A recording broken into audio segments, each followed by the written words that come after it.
Hi, everyone. This is Matt Kramer, digital editor with allthingsinsights.com. And we're here on the second day of TMRE 2025, the market research event. And we're here with Kasey Griesmer, um, director of Global Consumer Insights and Analytics, New Balance. And thank you so much for coming on, just talking to us today a little bit about insights. Sure. Yeah. Happy to be here. Well, you've had a session at the show, and I love to just delve into that a little bit about New Balance and how brands are kind of moving into new ways of doing things. Mhm. Can you just tell us and share with us a little bit about the session? Yeah. So, my session was heavily focused on how we interweave both all this data that we have at our fingertips, plus the human element, plus making sure we're aligned internally with our stakeholders. A lot of what I talked about, focused on we have all these new things that are coming our way when it comes to AI and ways to do insights faster.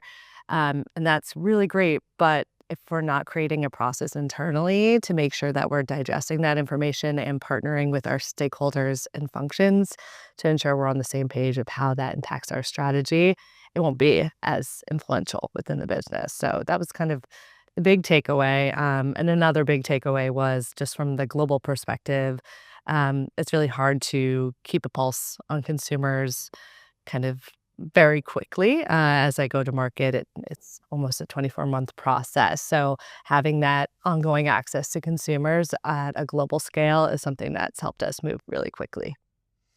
Wow, and just I think what struck me about your session was there was a lot about the cultural context, understanding the consumer. Um, how does AI play a role now? And you said, well, it took 24 months, or I mean, does the speed really increasing now with AI? Just being in the trenches of consumer insights.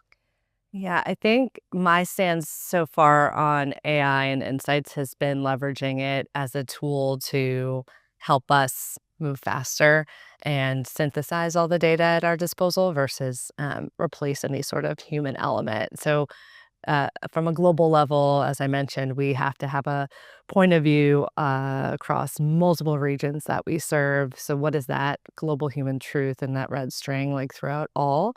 And that can be difficult to find across, you know, hundreds of reports, both internally and externally. So, I think, been helpful in terms of digesting all of that data and helping point us in the right direction so that my team can go a little bit further and tell that story to our stakeholders. So that's been really helpful for us is kind of just digesting and then summarizing some of that versus any replacement for human feeling and interaction. And then that gives us time to have that more local nuance and understand how we can communicate more deeply to a region when, yes, this might be a global human truth.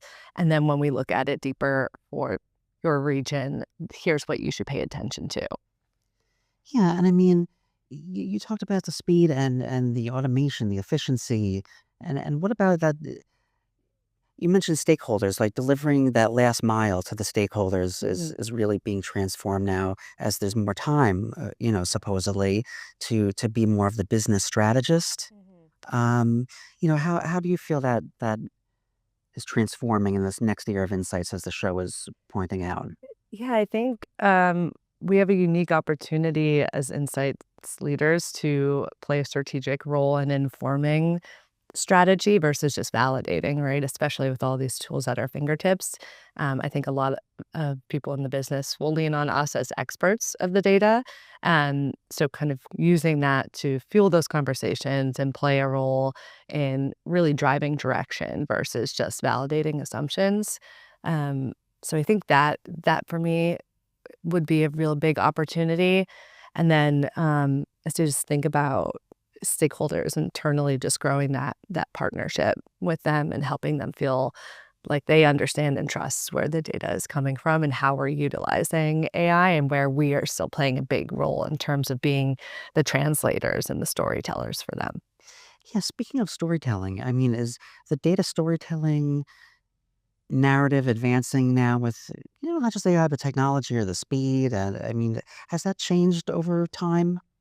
I think, unfortunately, we all have much shorter attention spans today. which has almost demanded our storytelling to be much more concise and punchy, I would say. So what's landed with my team is just creating really short and digestible pieces of information and then kind of linking back to all the things at our disposal for those who really want to dive deeper. Um, but I think that's been a big shift recently, and that's natural as we kind of have less time and less attention. But that's where I think storytelling is going to shift a bit of how do we tighten it up even more, but still tell like the impactful story and the connection to the consumer at speed. Yeah, just it's a lot to digest, landing impact with the storytelling as well. Um, One last question.